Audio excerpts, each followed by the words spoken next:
The chandelier light fractured into golden shards above me as I stood in the center of the Lockwood Regency's grand hall, pretending the 200 glittering strangers around me weren't stealing side glances at the other Hartley daughter.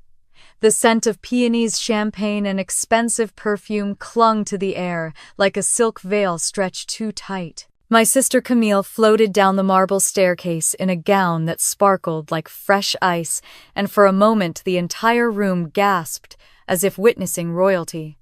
But the gasp wasn't what froze me. It was my mother.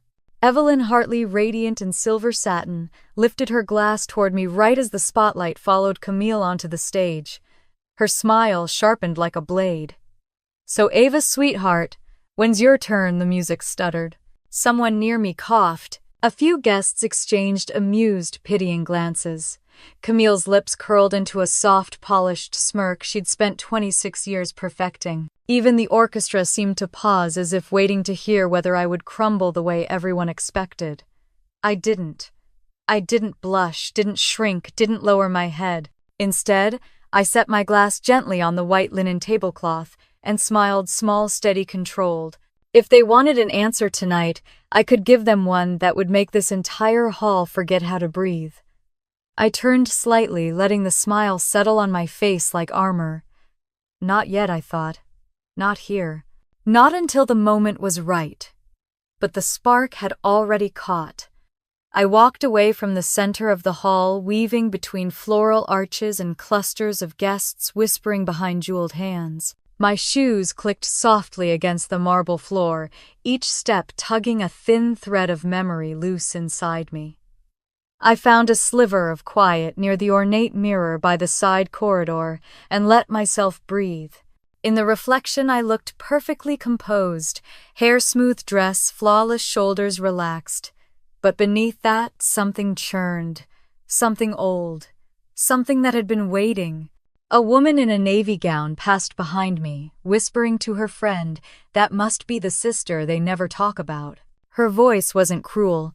Worse, she sounded genuinely curious. I exhaled slowly, keeping my face still. Of course they never talked about me, not the way they talked about Camille. The crowd erupted again as Camille reached the bottom of the staircase. The lights caught the crystals on her gown, sending ripples of brilliance across the room. Evelyn dabbed at her eyes dramatically. Douglas, my father, stood straighter, beaming, with the pride he'd never once aimed in my direction. The perfect Hartley family. Or at least the version they liked to present to the world. I stepped back into the hall, letting myself be carried by the current of chiffon skirts and tailored tuxedos. I spotted my name on the seating chart again, scribbled in a noticeably different handwriting than the surrounding names, as if added last minute. My seat, the outer ring, near the distant relatives and +1 section. Camille's friends floated past me, laughing like they were breathing helium. "She looks tense," one murmured. "Well, wouldn't you be?" another replied. "Showing up alone to your sister's luxury wedding alone. If only they knew." I touched my hand to the side of my dress, where beneath the silk, a thin chain held a ring warm against my skin. Just a moment. Just a reminder of what the world didn't know yet. Preston, the groom, caught sight of me from across the room. For a second, his expression shifted concern, confusion, recognition of something wrong before he masked it again under practiced calm. The ceremony music faded, and guests were guided to their seats for the first set of speeches. I slipped into mine and folded my napkin across my lap, watching Camille glide to the center like a swan bathed in spotlight. Evelyn stood beside her for the opening toast. "My beautiful daughter," she began, her voice. "Angelic has always had impeccable grace. She knows how to do things properly." She didn't look at me. She didn't need to. The implication hit like a familiar slap. I steadied myself with a sip of water. Camille performed her gratitude speech flawlessly, her voice soft, her smile adoring, her eyes glassy with perfectly timed emotion. Guests sighed. Someone whispered, "She's so elegant," behind me. Camille soaked it in like she needed it to live. Then her bridesmaids stepped forward. One of them, Celeste, accidentally let her stage smile slip as she glanced past Camille toward me. "I guess the aesthetic stayed clean," she muttered to the girl beside her. My chest tightened. What aesthetic? Then I knew. They hadn't wanted me in any of the planning photos, any of the pre-wedding events, any of the memories. I folded my hands together beneath the tablecloth. If they thought erasing me made their picture look cleaner, they were going to regret it. Suddenly, Preston appeared beside my table. He leaned down just enough that only I could hear him. "Are you all right?" he asked quietly. "You look like you're carrying something heavy tonight." I almost laughed. Almost. Instead, I whispered, "Not tonight." He nodded slowly, like he understood there was something larger, moving beneath the surface, something that had nothing to do with him and everything to do with the people he was marrying into. A clink of glass echoed through the hall as Evelyn stepped back up to the microphone, lifting her champagne flute. Her expression was serene, but her eyes gleamed with triumph. "And now," she said, "with one daughter beautifully married." She turned toward me smiling as though she'd rehearsed the moment. "We all have just one question left." My stomach dropped, but not with fear, with recognition. I braced myself. Evelyn's voice floated across the hall like a lace-edged dagger. "When's your turn, Ava?" A hush fell so thick it smothered the room. Camille pretended to gasp, pressing a hand to her chest. Douglas glared at me with a warning so sharp it could cut. A few guests stifled giggles. Others whispered, "Oh dear." I inhaled once. Just once. Then I placed my napkin down, rose enough that my voice could travel, and let the same calm smile touch my lips. They had no idea the ground beneath them was already shifting. I met Evelyn's gaze. I didn't shake. I didn't blink. "I already had my turn," I said softly. Gasps rippled through the hall, but I kept smiling. They wanted a moment to humiliate me. Instead, I gave them the first crack in the perfect mirror they'd spent years polishing. And this time, I wasn't the one who was going to shatter. I found the hallway just outside the ballroom and leaned my palms against the cool wall, letting the hum of the wedding reception fade behind me. My heartbeat hadn't slowed since the moment Evelyn asked that question, the one she'd been sharpening for years. "When's your turn?"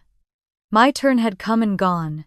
My family just never showed up. For a moment I stared at my reflection in a gold-framed mirror hanging beside the exit sign. I looked put together, polished, like someone who belonged in that glittering ballroom. But looks had always been the easiest part. It was everything underneath the ache, the history, the choices I could feel, shifting like plates beneath a fault line. A pair of guests walked past on their way to the restrooms. One of them, a woman in emerald satin, whispered to the other, "That must be the older sister." The other replied, "The one who wasn't at her own wedding rite." They didn't even lower their voices. I turned my face slightly so the mirror wouldn't catch the tremor in my jaw. I wasn't supposed to hear that. But people always assumed I was harmless or invisible or both. They weren't wrong, at least not until now. I stepped away from the wall needing air, but the hallway was lined with towering calla lilies and satin drapes, making everything feel too curated, too suffocating. I walked deeper in until the noise from the ballroom faded to a dull pulse behind me. My thoughts pulled themselves backward, unspooling toward the moment this all began, the day I planned a wedding my family never intended to attend. The memory rose gently at first, then cut sharply clean as glass. Denver, early spring. The small kitchen in the house I shared with Lucas was filled with warm lamplight and the smell of fresh eucalyptus from the bouquets we'd been assembling. My wedding dress hung in the next room, simple and soft, nothing like Camille's show-stopping crystal spectacle tonight. My fingers had been smudged with gold leaf from sealing invitation, envelopes cotton paper thick enough to feel like a promise when you held it. I'd chosen each detail with the care of someone trying to build a memory that would last forever.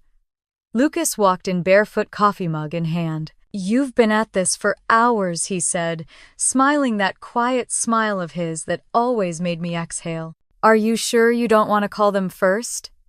I tied a velvet ribbon around the final invitation and smoothed the bow until it sat perfectly. "They're my parents," I said. "They wouldn't miss this." Even then, the sentence felt strangely fragile coming out of my mouth. He leaned his shoulder against the counter and watched me slip the last invitation into a blue FedEx envelope. "You always hope for the best," he murmured. "I admire that." I sealed the flap and pressed the adhesive down. "It's family," I said simply. "They'll come." But the truth was, I'd been telling myself that same line since childhood. Ever since the days Evelyn would cancel our mother-daughter weekends to help Camille rehearse a piano recital or attend another charity brunch. Ever since Douglas would forget to show up to my art exhibitions but somehow always make it to Camille's tennis matches. I'd been talking myself into hope for years. The next morning I stood at the FedEx counter with shaky hands as the clerk weighed the envelopes. He glanced at the addresses, then at me. "Just the one state?" he asked. I smiled too brightly. "Just the people who raised me." He dropped the packages into the bin, scanned the labels, and said, "They'll have them tomorrow morning." I thanked him and walked out into the crisp Colorado air, hopeful enough to ache. The wedding day came quicker than expected. Lucas and I decorated the venue with strings of warm lights draped above a wooden archway that smelled faintly of pine.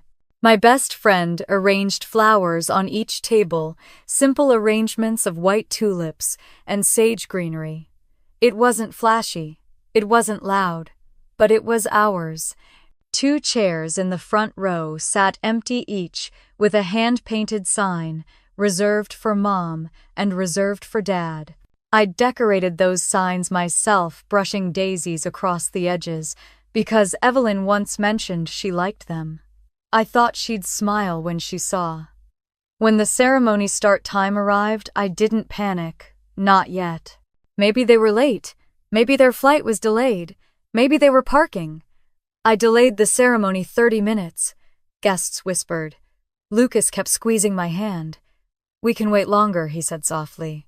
But something inside me had already begun to cool, freezing from the inside out.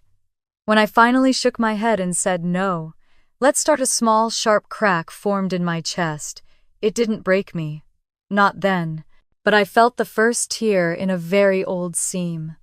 After the ceremony, when guests hugged us and my friend wiped tears from her cheeks, I kept glancing at my phone, waiting for something, anything from my parents. A missed call. A text. An apology. Nothing. Just silence. A hard echoing kind. Weeks passed. Then months. No explanation. No acknowledgement.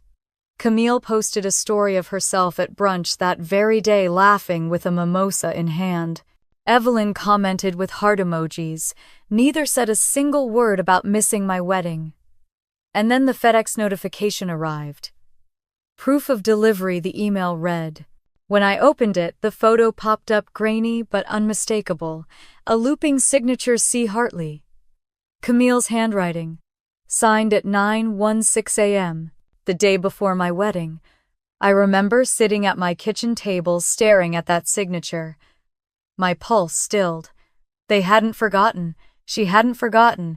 She'd received it. She'd just chosen not to come. I closed my eyes in the hallway of the Lockwood Regency, pulling myself back into the present. Back into the hall where my sister's wedding glittered like a crown made of ice. If Camille thought burying the truth 8 months ago would make it disappear, she'd forgotten something vital. Truth is soil.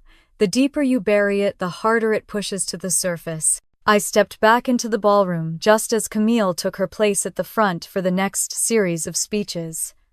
Light cascaded over her dress. Guests lifted their phones to record. Evelyn hovered at the edge of the stage, glowing with pride, as though she'd personally sculpted her daughter out of marble. No one looked at me. No one wondered where I'd gone. I'd slipped out of their narrative too easily, just like always. But Preston caught my eye. He didn't smile. He didn't look away. His gaze held questions he hadn't had time to form yet. Soon, I thought. I slid into my chair.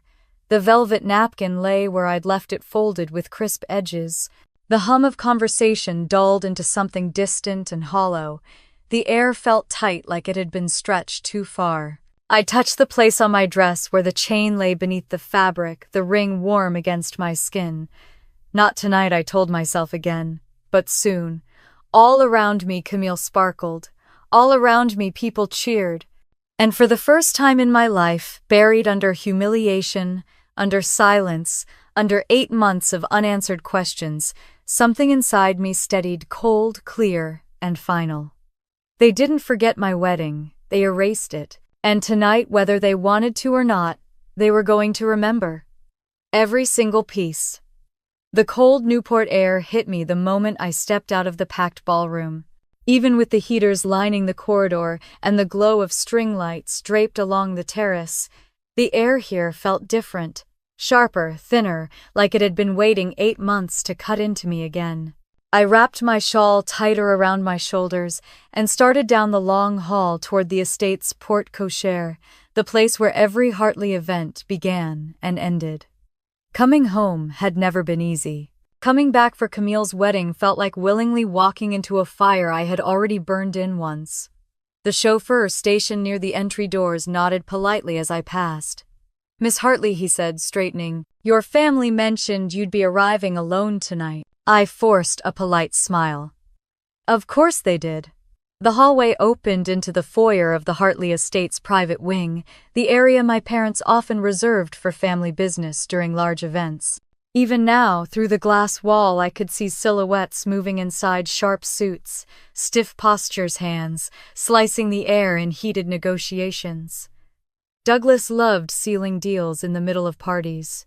Evelyn loved telling people he did. Family first, the plaques on the wall said. Family first, as long as it was convenient.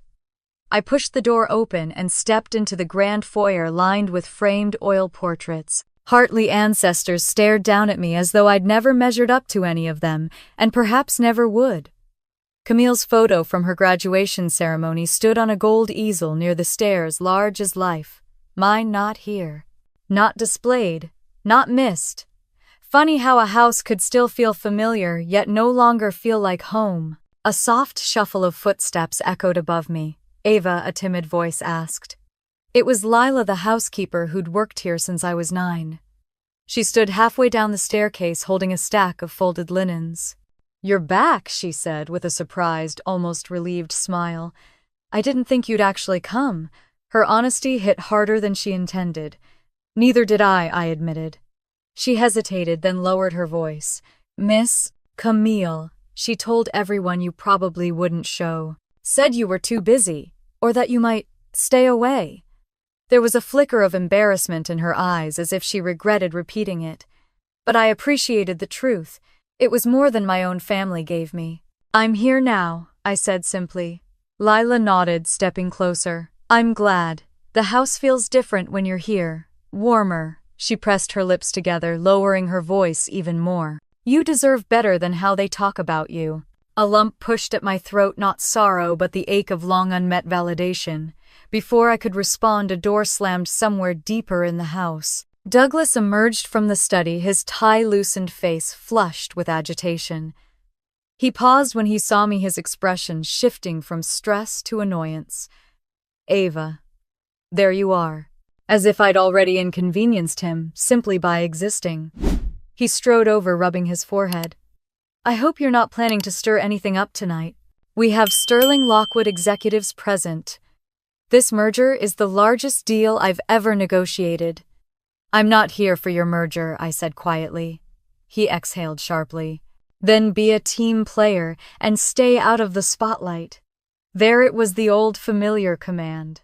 Don't be loud. Don't be seen. Don't upset the perfect picture Camille needs. The same command that kept them from attending my wedding in the first place. Douglas moved past me toward the kitchen entrance, already dismissing me. But Lila stayed on the steps, watching, worry softening her features. "I know what happened," she whispered when Douglas disappeared. "I saw the invitations, the ones that never made it upstairs. My breath caught. You what? She paled. I didn't look inside. But the FedEx package, it was in the side foyer one morning. Then later that afternoon I saw it in the recycling bin outside, still sealed. I thought maybe your parents had asked Camille to sort the mail. My chest tightened. They didn't. I know now. Her eyes softened with guilt. I should have said something earlier. You couldn't have known, I said gently. None of this is on you. But inside the truth sharpened. Camille hadn't just ignored my wedding invitations. She'd thrown them away deliberately, carefully, with intention. The hallway felt smaller all of a sudden, like the walls were inching closer. I thanked Lila and continued toward the guest wing where my childhood room waited. When I pushed open the door, a familiar wave of lavender and cedar wafted out. The room looked exactly as I left it years ago. Cream bedspread, floral wallpaper, the bookshelf filled with novels I loved before I learned to hide the hobbies Camille mocked. I stepped inside and turned on the lamp. Something felt wrong. Off. Not dangerous, just unsettling. It took me a few seconds to realize what it was. A cardboard box sat on the dresser, medium-sized, untouched. My handwriting stared back at me from the top flap. Ava and Lucas Hale, 38, Linden Court, Denver, CO. The return label from my wedding gifts. The box my parents were supposed to open 8 months ago. My stomach hollowed. I traced a finger over the ink. The edges were crisp, unbent, untouched by anyone since the day I shipped it. A wedding gift from me to them, unopened, gathering dust in the house where they never mentioned my marriage. A surge of heat washed over me, anger, grief, disbelief, all three knotted together. A tap sounded from the doorframe. Preston. He leaned a shoulder against the door, hands in his pockets. I figured you might be in here, he said softly. I blinked. Most people avoid this wing, he gave a half smile. Most people also didn't watch your mother ask that question in front of 200 guests. I didn't respond. He stepped inside, glancing around at the room, frozen in time. You grew up here, he murmured. I can see why you look uncomfortable tonight. I swallowed. It's not the wedding, or the crowd. It's them, he said quietly. I didn't deny it. Preston stepped closer to the dresser, eyes landing on the unopened wedding box. He frowned. A gift you sent them, I nodded, and they never opened it. His voice held something dark, something protective. I shook my head. For a long moment he didn't say anything. Then Ava, what really happened? His voice dropped. Between you and your family. My pulse stuttered. This wasn't the time. Or the place.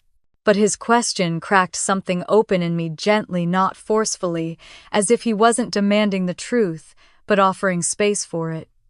Still, I exhaled and turned away. You'll know soon enough. He studied me a moment longer, then nodded, accepting my boundary. You shouldn't be alone in this house tonight, he said quietly. I've been alone in this house my whole life, I answered, not bitter, just honest. His expression tightened. You don't deserve that. Before either of us could say anything else, a shout echoed from the main hall, a sharp, irritated bark that belonged unmistakably to Douglas. Ava, we're starting the next program. Get back in there. Preston's jaw clenched. He shouldn't speak to you like that. He never learned any other way, I said. I walked past Preston and toward the hall. Before stepping through the door, I looked back and found him watching me, something unreadable flickering in his eyes. Back in the main corridor, the music swelled again. Guests were returning to their seats. Laughter floated in artificial bursts, light and brittle. I stood at the edge of the entrance and let the noise roll over me like a wave I'd already survived once before. Tonight wasn't supposed to be about me, but the truth had its own timeline. I breathed in, felt my spine straighten, my heartbeat settle. The pieces were falling into place, not because I forced them, but because they had waited too long to stay buried. Lila's voice, the unopened box, the FedEx signature, the seating chart in different handwriting. All breadcrumbs leading toward the moment when everything would finally come together. The moment the Hartley family's perfect little narrative would crack. I stepped back inside the ballroom. They could ignore my wedding. They could erase the invitations. They could pretend I didn't exist. But they couldn't stop the truth from arriving. Not tonight. Not anymore. The ballroom had transformed in the short time I'd been gone. The lights dimmed to a warm gold, the orchestra shifted into a slow romantic waltz, and rows of champagne flutes sparkled beneath the chandeliers like a sea of tiny stars. It should have felt magical. Instead, the air felt tight, too tight, like the walls had leaned closer to listen. The wedding planner's headset crackled as she rushed by me, but she avoided eye contact. The assistant trailing behind her did the same, whispering. That's the sister, as though I couldn't hear. As though I was an exhibit. I exhaled slowly and stepped farther into the hall. Every detail of Camille's wedding had been curated to perfection: clear acrylic chairs, white hydrangea walls, floating candles lining the aisle, a four-tiered cake with edible silver leaf. Everything gleamed, everything shimmered, everything screamed money and status. Camille stood in the center of it, all radiant in her crystal-embroidered gown, posing for photos with her new in-laws. Her smile was the kind of smile you practiced, not the kind you felt. When she caught sight of me near the back of the room, her expression didn't falter, but her eyes flickered sharp and calculating. Just a few feet away, Evelyn hovered like a queen presiding over her court. She waved to guests with a gracious tilt of her wrist, whispering to them about Camille's impeccable taste and her perfect match with Preston. Every person she spoke to nodded enthusiastically, confirming the narrative she worked so hard to maintain. Guests were ushered to their seats as the next segment of the program began. I slipped quietly into my assigned chair at the far edge of the room, one seat away from a column that partially blocked my view of the stage. It was a table of distant cousins and vague acquaintances, the kind of table you use for people you don't care to include, but feel obligated not to exclude. A woman beside me leaned toward her husband. Is that her, the older one? He gave me a glance, pitying and curious. Came alone, I think. I pressed my lips together. The orchestra shifted into a more dramatic overture as Camille and Preston took their positions for the official introduction as husband and wife. The MC's voice boomed from the speakers, delivering a glowing tribute written by Camille herself. He listed her achievements, her branding deals, her philanthropy work, her social media feature in Lux Living magazine. That last one made a table nearby clap with particular enthusiasm. But Preston? He didn't seem entirely present. He looked at Camille, then at the crowd, then, unexpectedly, at me. The crease between his brows deepened. His doubt was beginning to surface. Camille stepped forward for her first toast. With the poise of someone born for the spotlight, she lifted her glass and said, I owe everything to my family. Their love, their support, their guidance. I almost choked on a sip of water.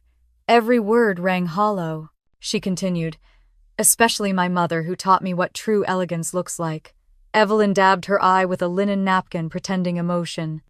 And of course, Camille said sweetly, casting a brief glance in my direction, my sister Ava, who, well, has always done things her own way. A few guests chuckled. Of course they did. The dig was subtle but sharp. A perfectly aimed needle.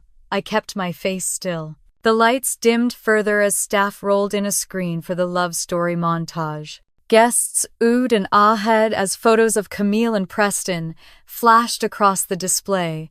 Vacations, brunches, staged candid moments, outfit-coordinated shoots. At one point, a series of childhood photos appeared, all from our home: Camille in dance recitals, Camille at Christmas, Camille blowing out birthday candles. I waited for even a single photo of the two of us together. None came. Not one. A woman behind me whispered, I didn't realize she had a sister.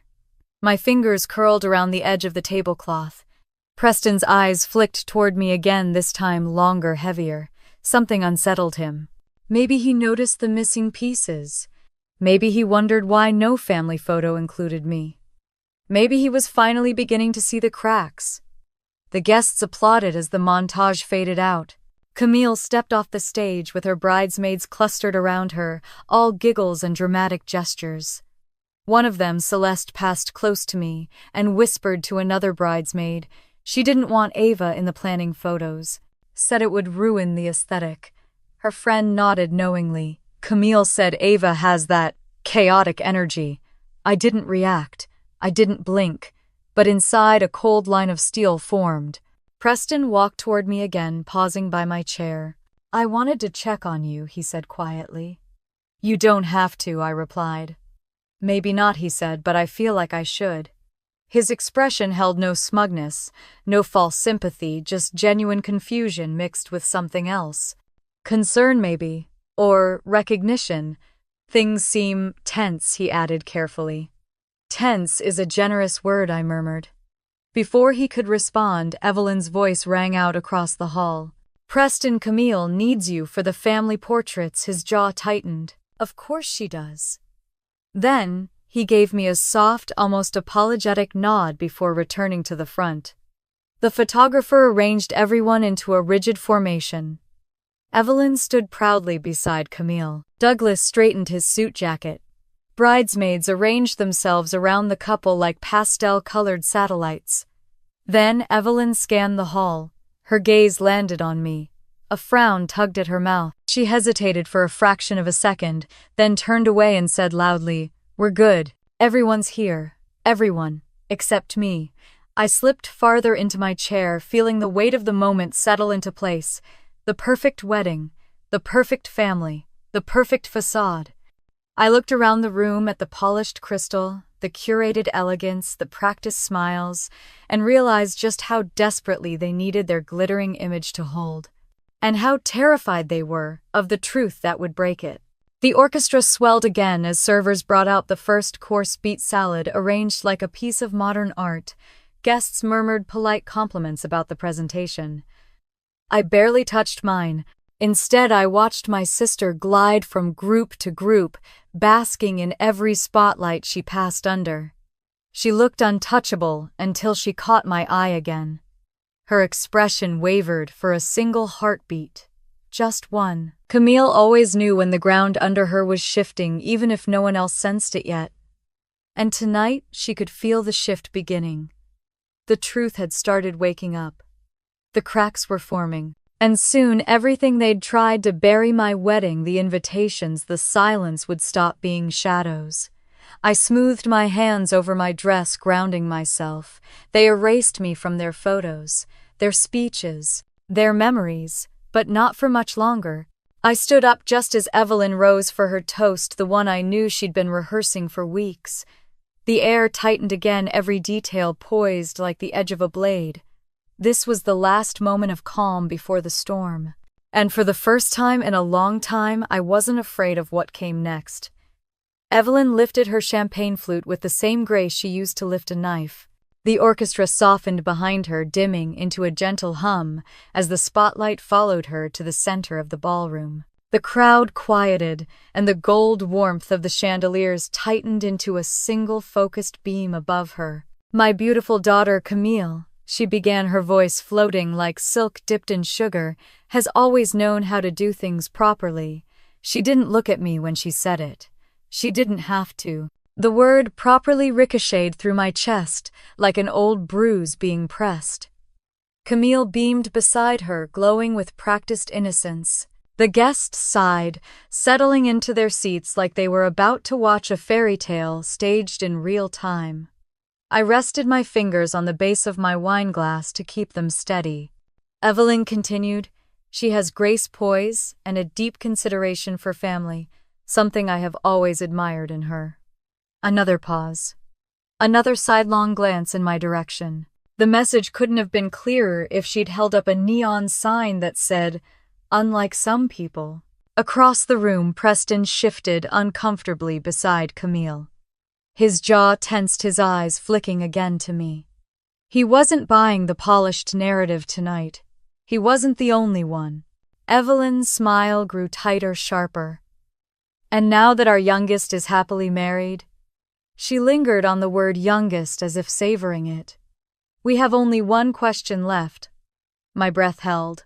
Not because I feared what she would say, but because I recognized the moment, the carefully prepared pause, the expectant hush in the hall. She had been waiting all night for this. "When's your turn, Ava?"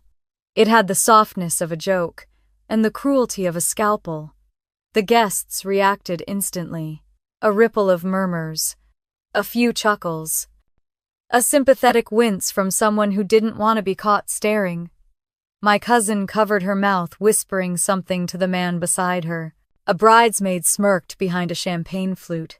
Camille gasped dramatically, putting a hand to her heart. "Mother," she said with the perfect balance of chastisement and amusement. "Don't put pressure on her." Her tone implied exactly the opposite.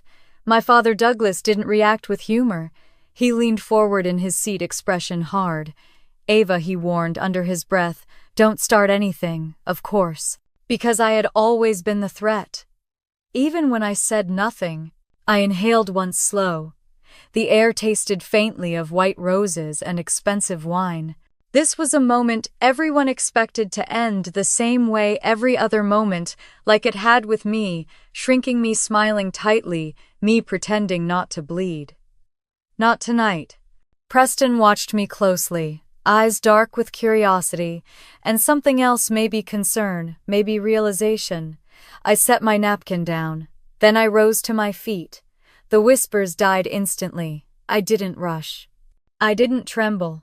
I didn't glance around to gauge the audience. I let the silence stretch, owning it for the first time in my life. Then I spoke. I already had my turn. The room froze. Someone gasped. Another dropped a fork. Camille blinked rapidly, her smile cracking like thin ice.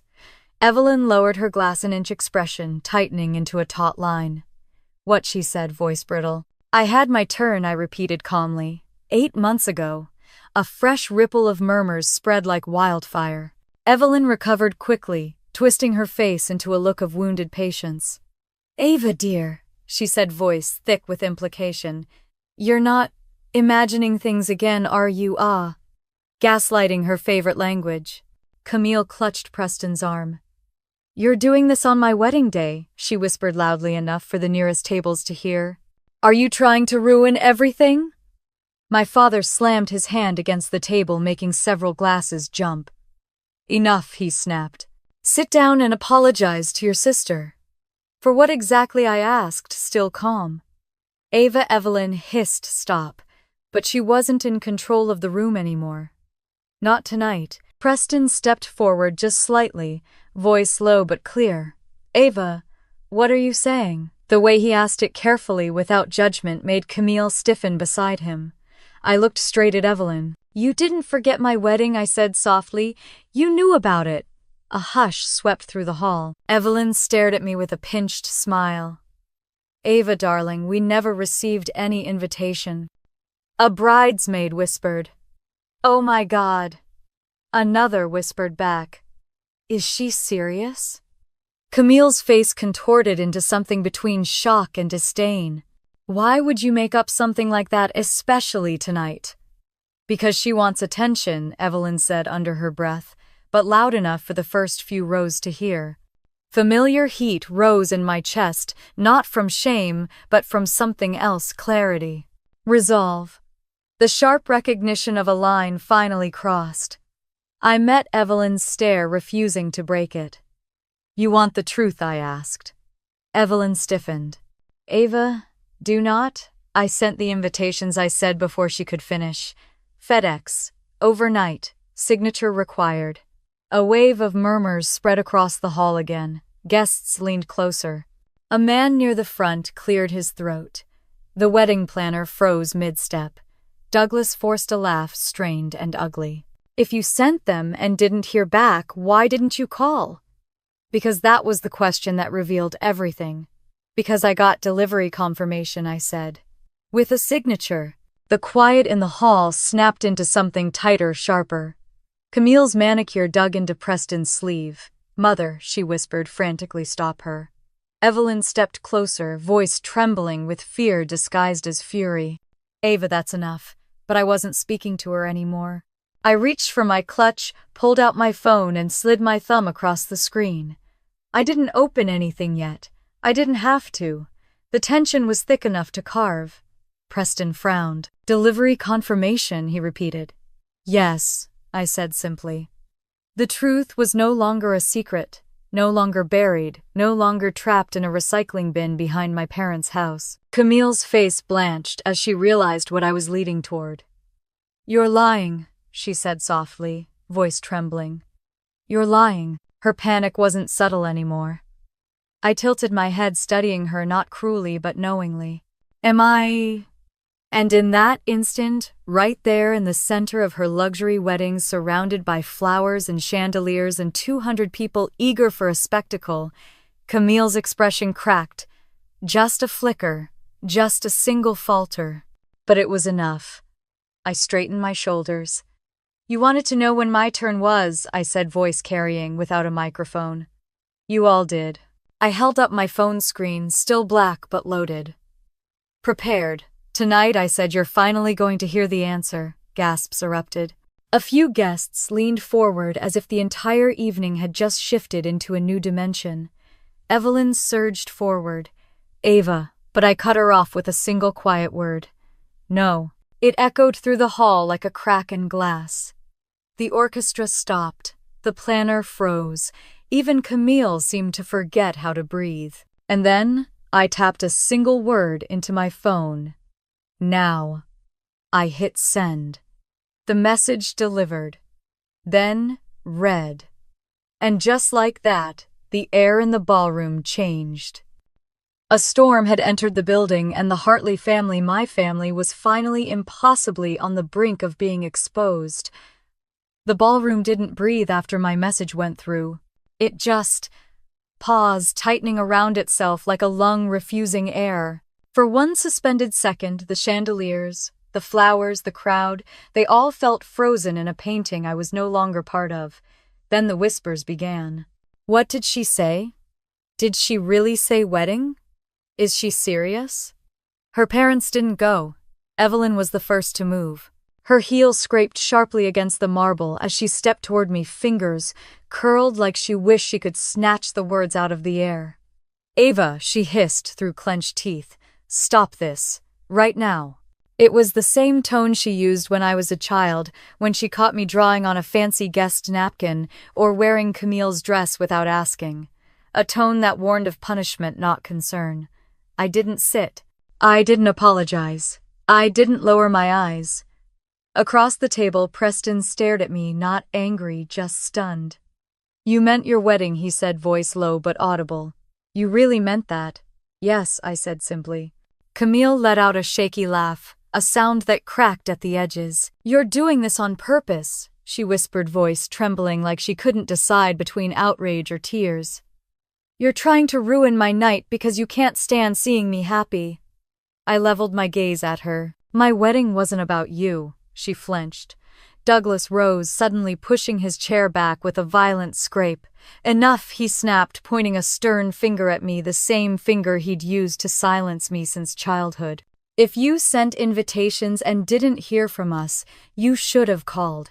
You don't make up stories in front of 200 people. Stories. As if my marriage, my ceremony, my vows were fiction. I felt something settle in me, a kind of clarity, cold and precise. The truth didn't need my rage to stand. It simply needed to be spoken. Dad, I said quietly, I didn't call because FedEx showed your signature. The package arrived. Someone signed for it. They just didn't bring it to you. The room drew in a synchronized breath. Evelyn shook her head firmly, stepping closer. Ava, sweetheart, you must be mistaken. You're remembering things wrong. That happens when I asked. Her lips pressed thin. When someone is under stress, she finished, reaching for my arm as if guiding a fragile woman back into her seat. I stepped backward out of reach. Gaslighting. Clean, rehearsed, familiar. A murmur rose from the crowd. A woman in a burgundy gown leaned toward her husband, whispering loudly. She said, remembering wrong too quickly. A man near her nodded. It didn't sound like concern, and just like that, the balance in the room shifted. Slightly. But noticeably. Camille's bridesmaids, who had been lounging in a pastel cluster, watched nervously, exchanging glances. Even the wedding planner froze mid-step, headset in hand, lips parted. But it was Preston who truly shifted the energy. He stepped forward, jaw tight, eyes focused on Camille. "Why does she sound believable?" he asked out loud. Camille whipped toward him. "You're defending her, I'm asking a question," he said. But the question was more than enough. Tension started snapping through the hall like electricity. Evelyn straightened, her spine, voice icy. "Ava is confused. We never received anything." A waiter passing nearby paused, hesitating. "Ma'am," he said quietly. I think I saw a package with Ava's name months ago."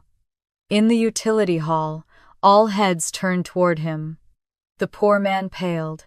"I wasn't supposed to say anything," he whispered, stepping back as Evelyn's gaze cut like a blade. It was the wrong moment to show fear. Douglas lunged into damage control. "Young man, this isn't," but the server was already retreating as if he had touched something too hot. The whispers grew louder. Utility hall. Why would a wedding invitation be there? Did someone hide it? Camille clutched her necklace, face paling beneath the soft glow of the chandelier. "Mom," she whispered, "make her stop." "I'm trying," Evelyn snapped, which was the first honest thing she'd said all night. I lifted my chin. "What are you so afraid of?" Evelyn's expression flickered, fear, then fury, then something darker. Douglas gestured frantically to the MC. "Turn the music back on. Do something." The MC pressed buttons, but nothing happened. The sound system crackled uselessly. Preston turned to me again. "Ava," he said quietly, "do you actually have evidence?" All eyes locked onto me. I reached for my clutch, let my fingers slip beneath the clasp, and pulled out my phone. I didn't unlock anything yet. I didn't need to. Camille took a sharp step forward, her voice cracking. "If you show anything, if you share anything, I swear, Ava, I will." "You will?" what I asked softly. "Lie louder," her breath hitched. Evelyn looked between us, panic blooming across her face as she realized the situation was slipping. Douglas snapped. "Enough. This is humiliating." "For you?" I asked. He blinked. The room did too. A sharp, invisible shift clicked into place. For the first time all night, I wasn't the one who looked embarrassed. Then I said the sentence that ended the last sliver of their denial. "You didn't forget my wedding. You erased it." You could hear the chandelier hum with the silence that followed. Evelyn's face drained of color. "Ava, don't tell the truth," I asked. "No," she whispered. "Don't twist the story." Twist. The words settled like dust. Twist meant she knew the story, knew what they had done, and was begging me not to tell. Preston heard it too. His eyes widened, not dramatically, but with quiet, dawning horror. Camille saw his reaction and panicked further. "She's lying, Preston. She always," but he cut her off. "Always what?" "Always tries to be seen." Heard his voice sharpened. "Ava didn't crash this wedding. She attended it, like any sister would." Camille's entire face collapsed. The air thickened again as Douglas barked, "Ava, sit down." "I didn't. I've been sitting down my whole life," I said softly. "Tonight isn't one of those nights." Even the waitstaff froze. A bridesmaid whispered behind me. "She's not backing down." She was right. The truth had teeth now, and it was ready to bite. I brought my phone to my chest. A small notification glowed at the top, delivered. Read. Lucas was waiting. The plan was in motion. I drew in a slow breath, feeling the whole room leaning toward me, the tension drawn so tight it felt like a second skin. "You want me silent," I said, looking at each of them in turn. "You want me small. You want me erased." I stepped forward. "But tonight? You don't get what you want." The chandeliers flickered. The room inhaled. I lifted my phone. "Let's show everyone what really happened." And with that, the denial in the Hartley family finally publicly began to crack. The ballroom lights flickered as though the house itself reacted to my words. The murmurs swelled, thickening the air. A few guests craned their necks for a better view. Others clutched wine glasses a little tighter, sensing something seismic shifting beneath the shimmering surface of Camille's perfect night. 2 beats later, a sharp voice sliced through the tension. "What is going on with the screen?" someone near the tech booth called out. I turned. The massive LED display behind the sweetheart table just moments ago, looping a slideshow of Camille and Preston's engagement photos, went black. Pure, silent black. A ripple of confusion spread through the room. The wedding planner rushed toward the tech table, hair bouncing, face pale. "Reset it," she whispered harshly. "Now I'm trying," the technician said, panic rising in his voice. It's not responding." The guest closest to the stage leaned forward. Then a tiny white cursor appeared in the center of the huge black screen and began to move. Someone gasped. Camille whipped toward me, eyes wide. "Ava, what did you do?" "I didn't move. Nothing you didn't deserve." Her breath hitched. Evelyn stormed toward the tech station. "Turn that screen off. Do you hear me? Turn it off." But the cursor continued gliding across the screen, almost unbothered by human panic. "Remote access activated" appeared in the corner in clean, blocky text. A few guests actually stood up. The Sterling Lockwood executives exchanged wary glances. A man in the front row whispered, "This looks like an override." And for the first time all evening, Douglas looked genuinely afraid. "What the hell is this?" he demanded. I straightened my spine and let my voice carry steady and crystalline. "You always believed Camille unconditionally. But maybe you forgot what my husband does for a living." A wave of disbelief rolled through the hall. Whispers burst outward like sparks. "Husband? She's married. Did she really say husband 8 months ago? Oh my God." Camille clapped her hands over her ears as if she could drown me out. "Stop it. Stop lying." But the cursor on the screen said otherwise. It navigated smoothly, purposely opening a small system window that read "ACCs granted. Administrator L. Hale." Preston's eyes widened slowly. "Hale," he murmured. "Your last name is Hale," I nodded. "It has been for 8 months." Camille swayed like she'd been slapped. Evelyn shot forward again, barking at the technician. "Shut that off right now." The technician recoiled. "Ma'am, I can't. It's locked." "Someone's remote controlling the system." "Impossible," Evelyn snapped. I tilted my head. "Not for a cybersecurity analyst." Boom! The phrase hit the room like a dropped chandelier. A group of guests near the bar suddenly murmured louder. Some recognizing Lucas's job title, others connecting dots, others simply realizing this wasn't a stunt, wasn't a tantrum, wasn't a cry for attention. This was planned, prepared, precise. The cursor hovered over a desktop folder labeled "Hartley, Project Truth." A cold wave of silence swept through the hall. Camille covered her mouth. "No, no, no, no." Evelyn grabbed her arm. "Don't react. Do you hear me? Don't give her the satisfaction." But it was already too late.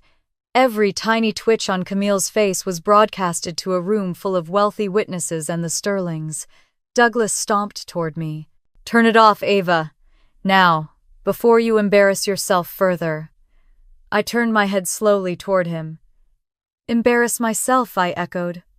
"Or embarrass you," he froze. Around us, guests leaned closer like they'd stumbled into the middle of a live courtroom drama. "Well," I said softly, "let's find out." The cursor double-clicked the folder. The screen opened to reveal a list of files, hundreds of them organized neatly by date. Screenshots, digital logs, receipts, security footage, thumbnails. My evidence, my truth, organized by the man who helped me rebuild myself. "What is this?" someone whispered. "This," I said, "is everything you erased." A bridesmaid flinched visibly. The groom's mother covered her mouth. Several investors sat forward, scenting catastrophe. Evelyn stepped toward me, voice trembling with barely contained rage. "Ava, you will stop this, or what?" I asked calmly. You'll deny it again, her breath stuttered. She opened her mouth but then froze, because the cursor moved again, sliding toward a file named Fed.ex Receipt 1. PDF. The room erupted into anxious whispers. Camille let out a strangled sound. Make it stop, make it stop. Preston stepped closer to her, but not sympathetically, confused, suspicious. What exactly is she about to show? Camille's eyes darted wildly. Nothing lies. But Preston didn't look convinced. The cursor paused over the file. The tension wound so tight the chandeliers themselves seemed to vibrate. Before opening it, I said clearly, before everyone sees what's in there, I want you to remember something. All eyes snapped toward me. You didn't forget my wedding. You didn't miss it by accident. You made a choice. Camille shook her head so hard her veil trembled. Liar, I met her eyes. You made sure no one ever knew it happened. Her mouth fell open. The cursor clicked. The PDF began to load. A high, thin sound broke from Camille's throat. Mom, stop her, but Evelyn looked frozen. There was something in her expression I had seen only twice in my life, once when Douglas crashed his first company, and once when Camille publicly embarrassed her at a gala.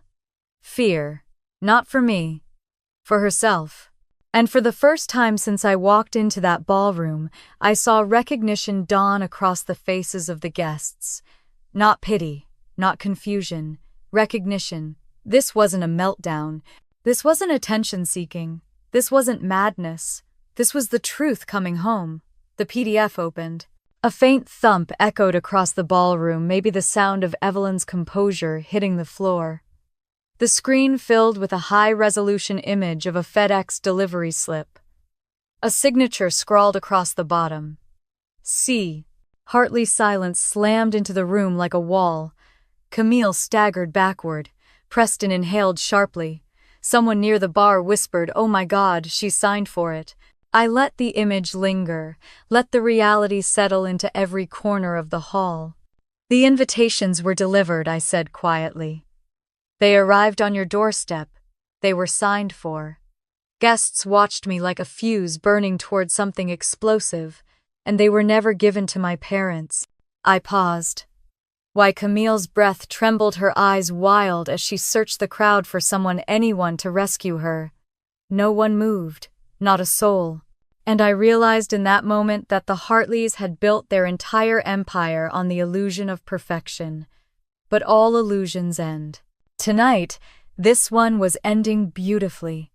The ballroom fell into a silence, so complete it felt physical, like a velvet curtain dropping over 200 stunned guests. On the towering screen behind Camille's flower-draped arch, the FedEx receipt glowed in crisp, unforgiving detail.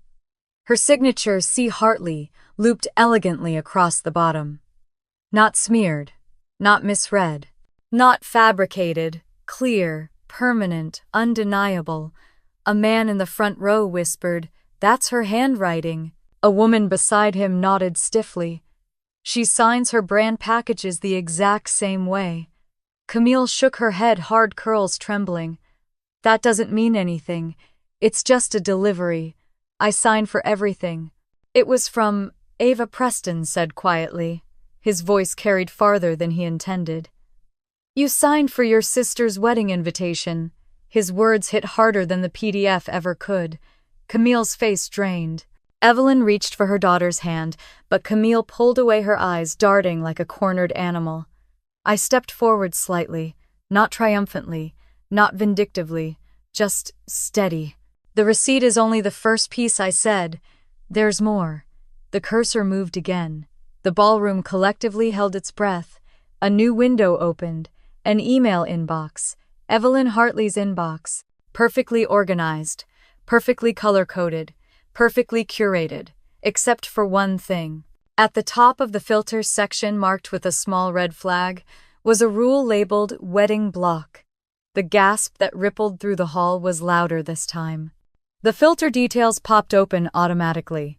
If subject contains Ava plus wedding, delete permanently. Skip inbox, do not archive, created February 14. Device, iPhone, Evelyn Hartley. The room erupted into whispers. Not the curious, petty ones from earlier. These were sharp, horrified. She blocked her own daughter's emails. Who does that? Permanently deleted. Oh, that's intentional. That's cruel. Evelyn stepped forward abruptly, flinging her arm toward the screen, like she could physically claw the evidence out of existence. This is fake, she snapped. This is manipulation. She hacked my account. You don't need to hack something you set up yourself, I said evenly. A few guests blinked at the calm in my voice.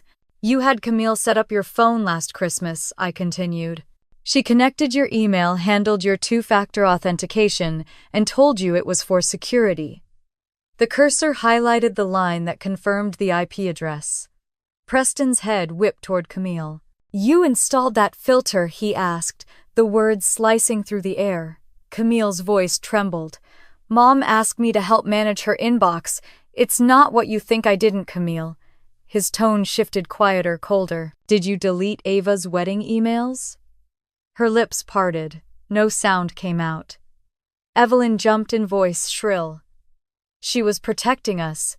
Ava's wedding would have been, what embarrassing, I asked softly. My voice seemed to echo. A man from the groom's side cleared his throat. Mrs. Hartley? Is that what you meant? Evelyn froze. She hadn't realized she'd revealed more than she intended. A bridesmaid muttered. Oh, God. Camille's breath quickened. It's not like that. I was trying to spare them. The venue Ava picked was rustic. That venue I said was the one Lucas and I could afford without going into debt. Camille flinched like the truth had physical force. Besides, she added in a desperate rush, Ava always ruins events when she's emotional. A collective murmur swept through the hall. People began to frown not at me, but at her. Preston took a step away from Camille. His expression cracked open into disgust. You sabotaged her wedding, he said. On purpose. No, she cried. I was protecting them, protecting our family image. Her voice pitched upward, hysteria bleeding through. And she added, turning toward the crowd with a sweeping gesture, Ava's wedding wasn't worthy of us. The room stilled, dead quiet. Even the musicians lowered their bows as if stunned into stillness. Slowly, witnesses throughout the hall began reacting. That's awful. She said that out loud. She sounds proud of it. Who talks like that about their own sister? Camille's face crumbled. I didn't mean but the cursor moved again, and the final piece of evidence opened on the giant screen. A video file. Front door, cam 12. MP4, timestamp February, 1210:14 a.m. It began playing automatically. The FedEx truck pulled into the frame. The driver stepped out holding a blue package, the one with the ivory ribbon invitations inside. He rang the bell. Camille answered the door. A hush swept over the hall. The video showed her smiling at the driver signing the tablet, taking the package. She read the label. Her smile vanished instantly. Then she scanned the yard, glancing left and right, to see if anyone was watching. She walked toward the side of the house, toward the recycling bins. The camera angle cut to the side camera. She hurled the sealed package into the recycling bin without hesitation. No curiosity, no pause, no guilt, just disposal. The package landed with a dull thud. The video froze on Camille's face, cold, irritated, satisfied. The ballroom erupted. Voices everywhere. She threw it away. She didn't even open it. She didn't want anyone to know. Oh my God.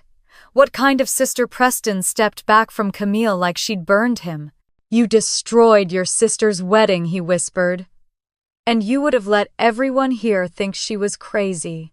Tears finally spilled down Camille's cheeks, not elegant pearly tears like her brand photos. These were messy, panicked, ugly. I was upset, she screamed. I wasn't thinking, you were thinking very clearly, I said. The camera footage shows that. She collapsed into her chair, sobbing into her hands. But the damage wasn't contained to her.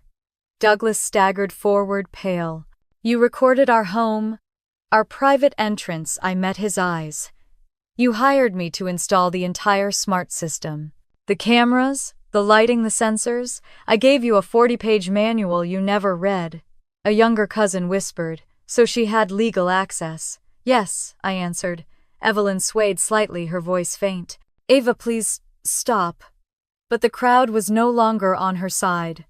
Not after hearing her defend Camille's sabotage. Not after seeing her filter. Not after the video. What did you think would happen, I asked.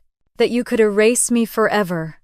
The guests watched Evelyn as she opened and closed her mouth, searching for a story strong enough to override the truth. But lies could no longer hold shape in a room that had witnessed what we had just seen. Camille lifted her swollen face, mascara streaking. I'm sorry, she whispered brokenly. Ava, I'm sorry. But I was already moving toward the edge of the platform, my voice steady. Sorry doesn't unthrow the box. Sorry doesn't make them show up. Sorry doesn't erase how small you tried to make me. Preston spoke again, voice like steel. It erases nothing. His next gesture broke the last remaining illusion of the night. He reached for his wedding band, pulled it off, and placed it on the table beside Camille's untouched champagne glass. The sound of metal hitting glass sang through the ballroom like a final verdict. Camille stared. Evelyn's knees buckled. Douglas turned gray. And for the first time all night, I felt something close to peace. Not victory, not revenge, just truth. Finally, undeniably, unbearably true. Preston's wedding band hit the crystal table with a sharp final clink, small, metallic, almost insignificant in sound, but the impact rippled through the ballroom like an explosion. Conversations died mid-breath. A bridesmaid dropped her champagne flute. Somewhere near the back, someone whispered, "Oh God." Camille stared at the ring as if she didn't recognize it. Her mouth opened, closed, opened again. No sound came out. She looked like a porcelain doll dropped from a great height, cracked in places no one could glue back together. "You're not serious," she choked out. Preston didn't look angry. He looked disappointed in a way so deep it almost felt private. "I cannot marry someone who destroys her own sister's wedding," he said quietly, but the microphone on the stage caught his voice and sent it echoing across the hall. The guests gasped. A few people turned their faces away, unable to watch the unraveling. Camille lurched toward him. "I said I was sorry. I told her I wasn't thinking." He stepped back, avoiding her touch like it burned. "You knew exactly what you were doing. It was just a package," she screamed. Preston's eyes hardened. It was her wedding. The orchestra fell silent. The lights seemed to dim. Or maybe everything simply looked darker now that truth was no longer hiding beneath shimmering decorations. Evelyn pushed to her feet, her face blotchy, her voice sharp with desperation. "Preston, don't be hasty. Camille made a mistake, but surely you don't intend to." "I do," he said. And there was no hesitation. Douglas slammed his hand against the table, rattling silverware. "You think you can humiliate my family like this in my house?" But Preston didn't even turn toward him. His gaze stayed locked on Camille, on the woman he had planned to build a life with, and watched as everything he believed about her shattered. "I wanted to marry a woman of integrity," he said, "not someone who would sabotage her sister out of jealousy." Camille let out a strangled cry. "That's not fair. Neither was throwing away her invitations," he said. Behind him, his father, Gregory Lockwood, rose slowly from his seat. The man's presence alone commanded silence. His white hair, immaculate suit, and hard, intelligent eyes marked him as someone accustomed to power, not apology. "Douglas," he said, voice like granite, cracking, "a man who cannot keep order in his own family cannot expect to succeed in business." Douglas's face went sheet white. "Gregory, please, we can discuss this privately." "There is nothing to discuss," Gregory said. "The merger is cancelled." The words detonated like a bomb. Several guests gasped aloud. Douglas nearly staggered. Evelyn's hand flew to her throat. "That deal was worth $40 million, someone whispered. But Gregory wasn't finished. He rested a firm hand on Preston's shoulder. My family will not be associated with a household that erases daughters and celebrates cruelty." Douglas's jaw dropped. He reached out, gripping Gregory's sleeve. "Don't do this. Don't let go, Douglas." Gregory said, shaking him off. Douglas's desperation cracked into rage. He turned on me. "This is your doing," he spat. "Your spite, your pettiness. You've destroyed your sister's future and our reputation." "My reputation," I repeated, my voice quiet but cutting. "You did that when you didn't show up to my wedding." A murmur of agreement hummed through the crowd. Camille stumbled to her feet, mascara streaking down her cheeks. "Ava, please," she sobbed. "You're ruining my life." I met her eyes. I didn't throw anything away. Her face crumpled. "You don't understand," she cried, reaching toward me. "Mom said she didn't want to fly out. Dad said your venue looked like a barn, and you picked such an odd date. What was I supposed to do? Not sabotage me," I said. "Not erase me." "I was trying to protect them," she shouted through tears. "Protect our family image." Gasps rippled through the hall. Several guests stared at her like she'd sprouted horns. Even Evelyn looked horrified. Camille stopped talking. But Camille clapped both hands to her mouth as if finally realizing what she'd admitted. Preston released a breath that seemed to carry months of disbelief and dawning clarity. "You manipulated me," he said softly. "You told me Ava wasn't close to the family. You made her sound pathetic," I supplied. He closed his eyes, ignored. Evelyn whirled on me again, panic rising in her voice. "Ava, you don't understand the pressure this family faces. Your father Camille's sponsorship deals. None of that matters more than treating your daughter like she exists," I said. The truth hung there heavy and undeniable. Gregory gave Preston a nod, signaling they were leaving. Preston didn't even look at Camille as he descended the steps from the stage. "Wait," Camille sobbed, stumbling after him. "Wait, no, please don't leave." But Preston kept walking. Gregory cast Douglas one final look. "A word of advice," he said quietly. "A man who builds his life on lies should expect collapse." Then he and his son left the ballroom without looking back. The silence that followed was suffocating. Camille collapsed into a chair, shaking. Evelyn knelt beside her, frantic. Douglas clutched the back of his own seat as if steadying himself on a sinking ship. I stood still. Not triumphant, not gloating, just tired. So tired. "You," Camille whispered, suddenly pointing a trembling finger at me. "You did this. You ruined everything." "No," I said. My voice was calm, almost gentle. "You ruined everything when you treated my life like trash." Her sobs turned raw. "I'll tell everyone you faked the emails, you hacked the cameras. I'll destroy you." "No, you won't." My tone didn't rise, but it cut through her rant like ice. "Mail tampering is a federal crime. And I have the footage. One whisper of slander about me and Dior and Cartier will be the first to see it." Camille froze, sobs strangling into silence. The realization washed over her slowly. Her empire relied on image. And the image was gone. Evelyn tried once more, reaching out as if to touch my arm. "Ava, darling, we can fix this. We can." "No," I said. "You can't." Douglas straightened, trying one last tactic. "Ava, think about your family. Think about what you're doing." "I am thinking," I replied. "For the first time, I'm thinking about myself." He swallowed hard, but the truth had already gutted him. Without the merger, his financial future was in shambles. His pride, too. I stepped closer to Camille. She flinched. On the table before her sat the cream-colored gift box she had given me earlier, the subscription to an app for desperate singles over 30. And beside it the book, How to Find Happiness When You Die Alone. Slowly, deliberately, I placed the box in front of her. "Keep it," I said quietly. "You need it more than I do." Her sob cracked into a broken sound. I turned toward the doors. The air outside the ballroom beckoned, cool, sharp, cleansing.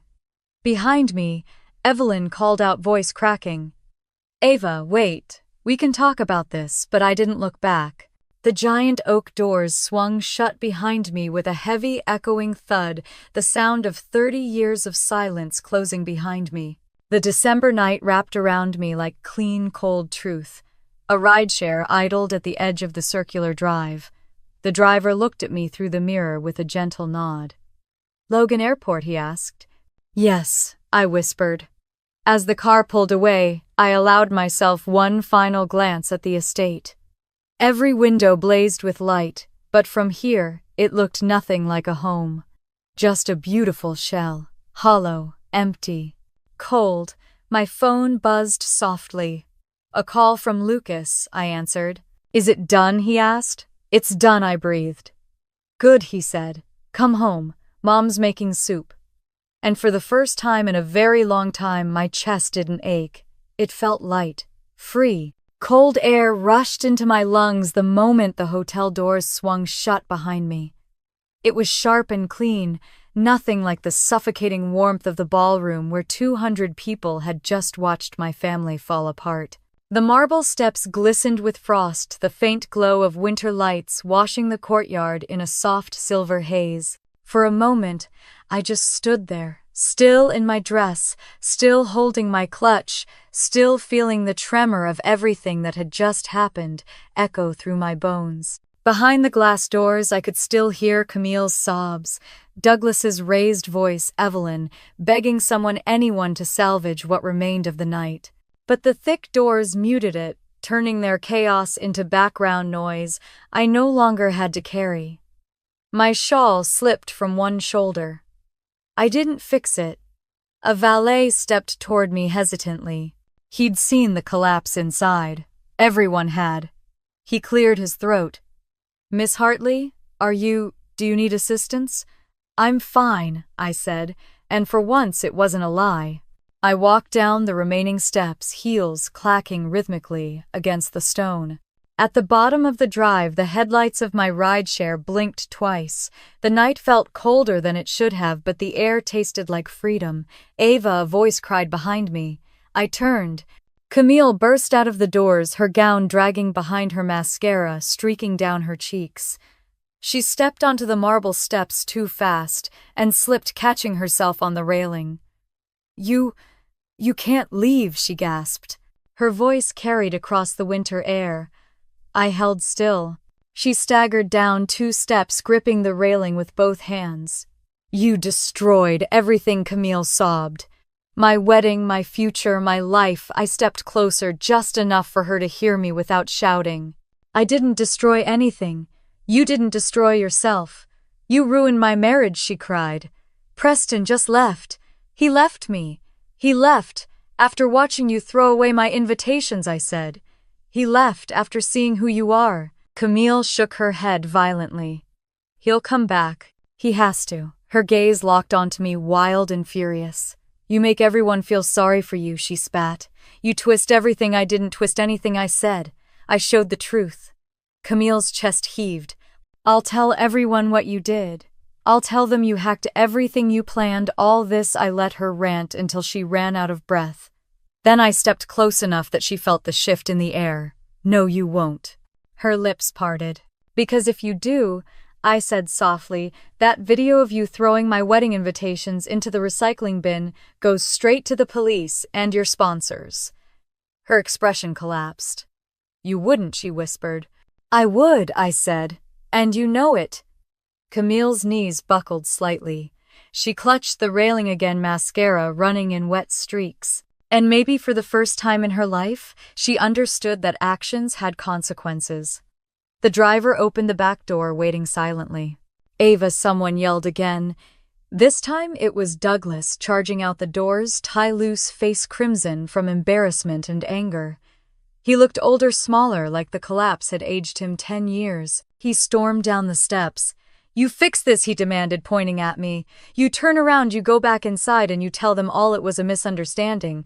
"You're asking me to lie," I said. "I'm asking you to salvage this family," he snapped. "Do you have any idea what you've done to my reputation, to my business?" There it was, his real concern. Not Camille, not my mother.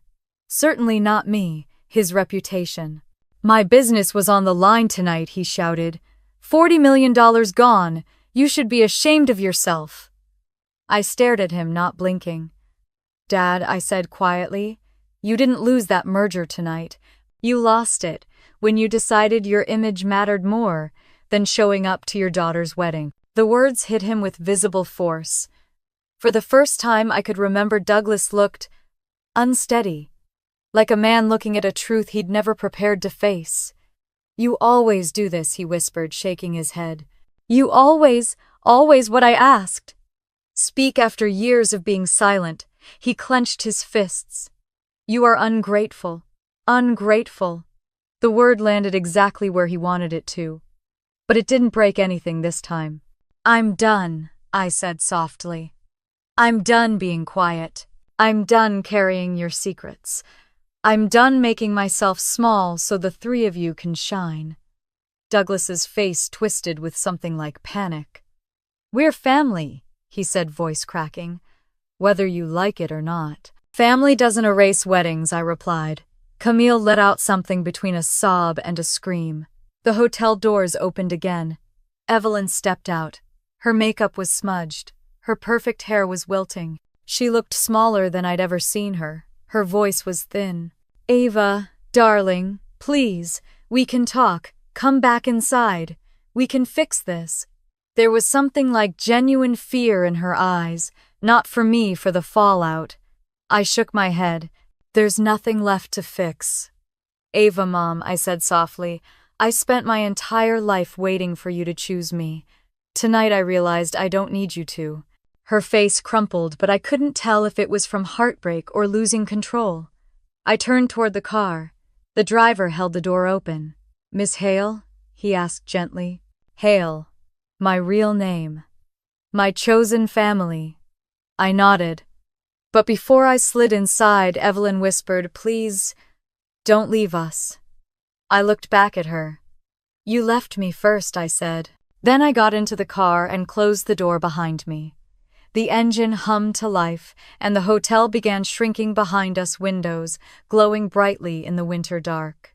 From the distance, the estate looked perfect, grand and sparkling and beautiful.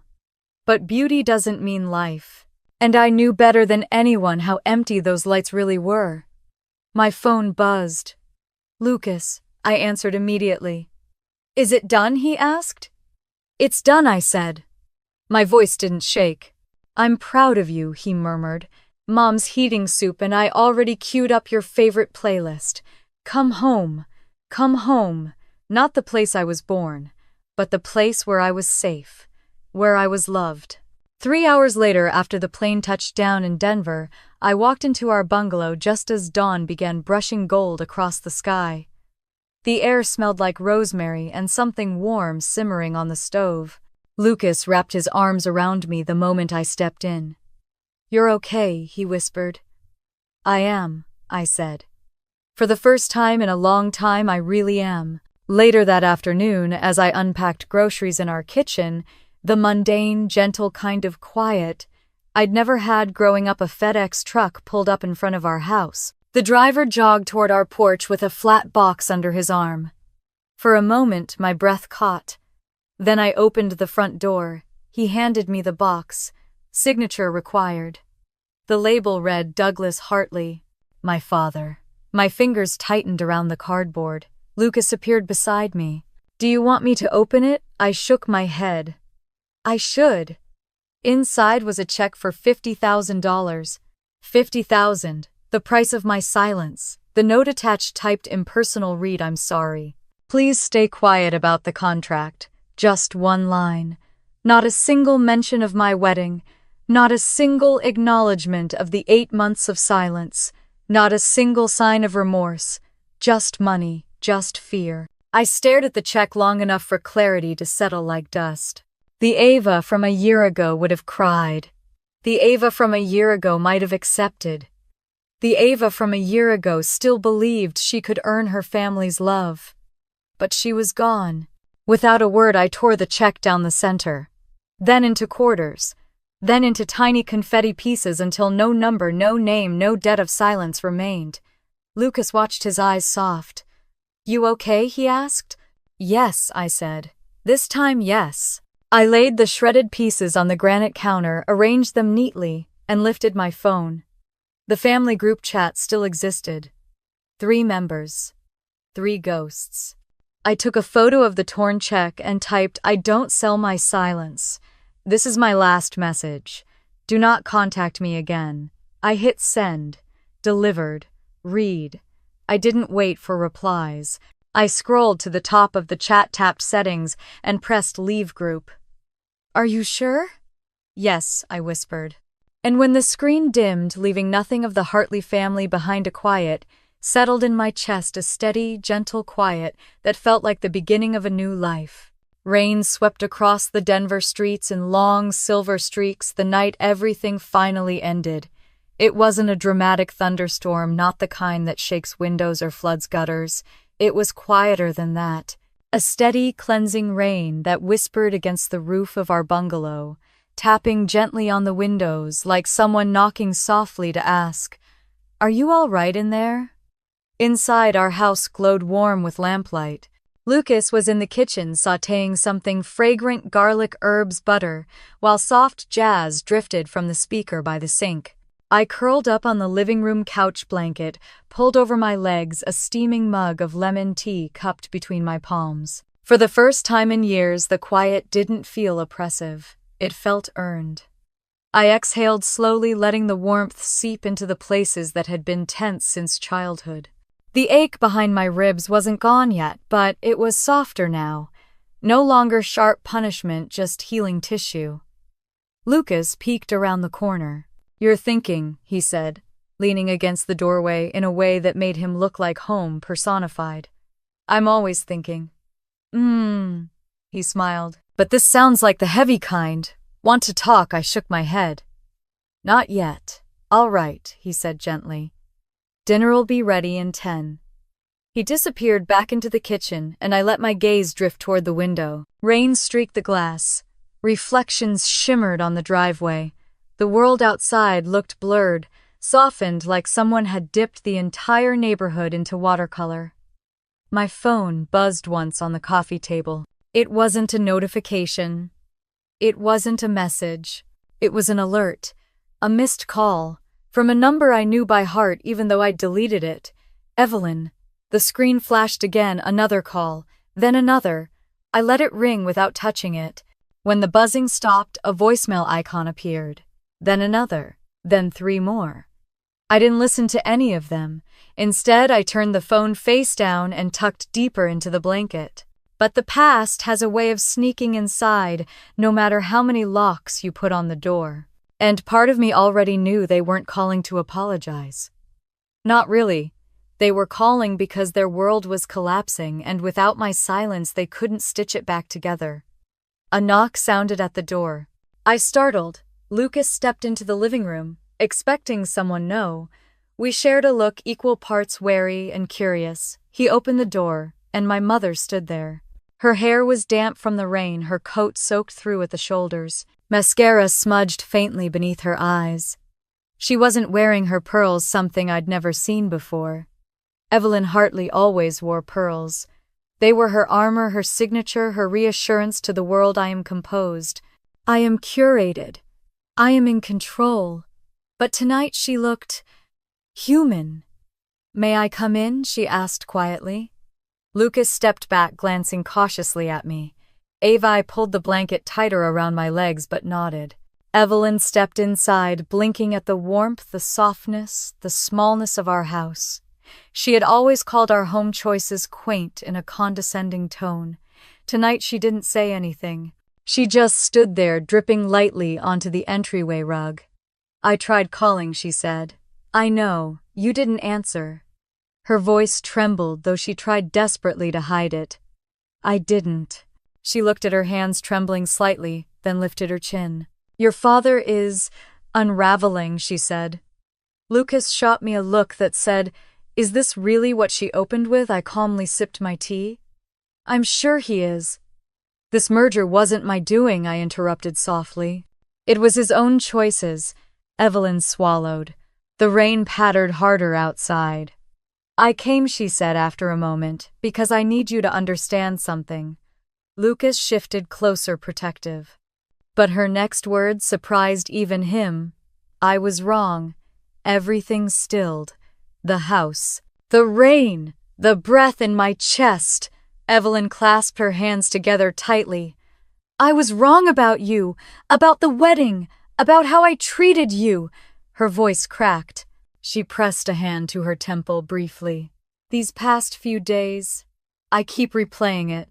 What I said, what I didn't say, what I convinced myself was acceptable because it was easier. I didn't speak. She drew a shaking breath. I lost my daughter, she whispered, and I did it with my own hands. Shock rippled through me. Evelyn wasn't dramatic. She wasn't emotional. She certainly wasn't self-critical. Yet here she was, standing in my doorway like a woman stripped of every layer she'd ever worn. I don't expect forgiveness, she said. I don't expect anything. I just needed you to hear me say it. Out loud. Without excuses. Her gaze flicked up. Without lies. Without Camille. I'm sorry. The words hung between us, delicate and raw. A younger version of me, the girl who used to sit on the stairs, listening for the sound of my parents' approval, would have crumbled at those words. Would have run into her arms, desperate to believe she was seen, loved, chosen. But the woman I had become, the one who built a new life brick by brick with Lucas by her side, felt something different. Sadness, yes. Relief, maybe, but not longing, not need. I appreciate the apology, I said quietly. And I meant it. But things won't go back to the way they were, she nodded quickly. I know. And I won't be pulled into that house again. Her throat bobbed. I know. And I won't forget what happened. Her eyes glistened. I don't deserve for you to. We stood there in silence, the air thick with everything said and unsaid.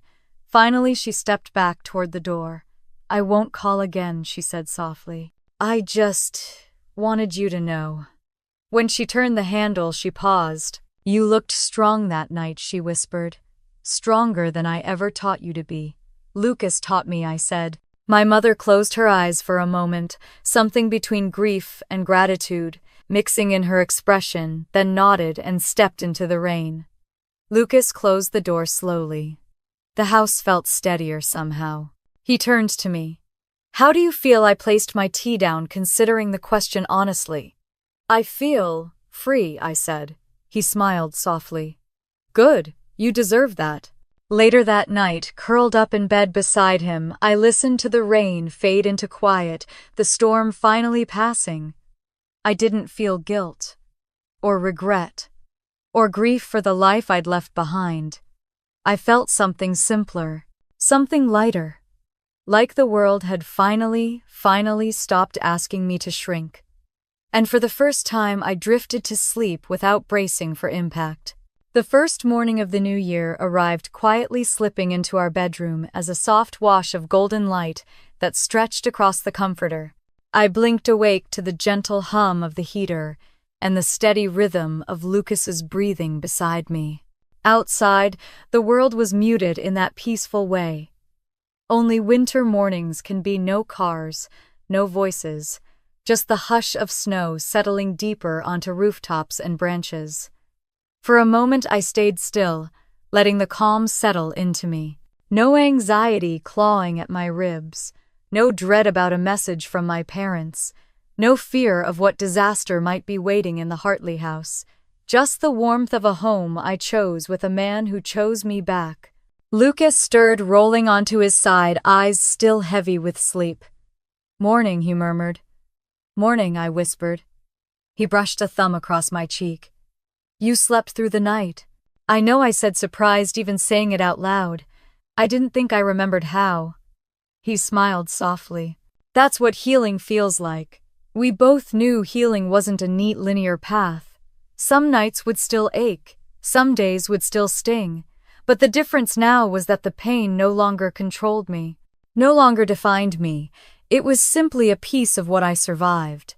After breakfast, we bundled up and stepped outside into the crisp winter air. Snow blanketed everything, soft and untouched.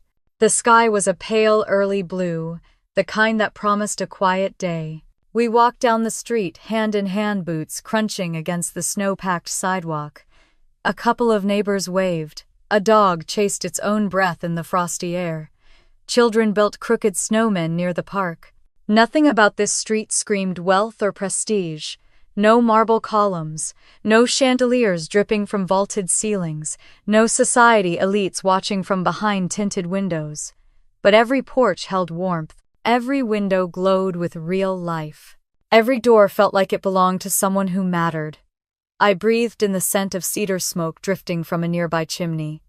This, I said, is home. Lucas tightened his grip on my hand. It always was. Around noon, we drove to his parents' house for their traditional New Year's lunch. The moment I stepped through the door, his mother enveloped me in a warm hug that smelled like rosemary and freshly baked rolls. "Honey," she said, cupping my face, "you look brighter." "I feel brighter," I admitted. She kissed my forehead.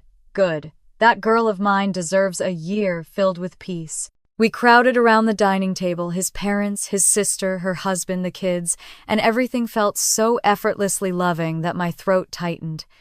Not painfully, but with something like gratitude. Halfway through dessert, Lucas's nephew spilled grape juice. His mother sighed. His grandmother laughed. And just like that, the moment passed, with nobody making anyone feel small or ashamed. I didn't say it out loud, but I thought it. This is what family feels like. Not perfection, not performance, just love. Later, we stepped out onto the back porch, where the last pale streaks of sunlight glowed behind the mountains. I leaned against the railing, watching the sky. Lucas slipped his arms around my waist. "Where's your head?" "Thinking about how far I've come," I said, "and how far I want to go." He kissed the top of my head. "Where do you want to go?" "Forward," he laughed softly. "Good direction." "I mean it," I said. I spent so many years chasing people who wouldn't chase me back, trying to earn space in a family that never intended to give it, and now, I don't feel that need anymore. "That's growth," he said. "That's freedom," I corrected. Snowflakes began drifting down again, swirling in the fading light. I closed my eyes and let one melt against my cheek. For the first time in my entire life, I wasn't bracing for the next disappointment. I wasn't waiting for the next attack. I wasn't arranging my entire identity around the opinions of people who only valued me when I was silent. I was living.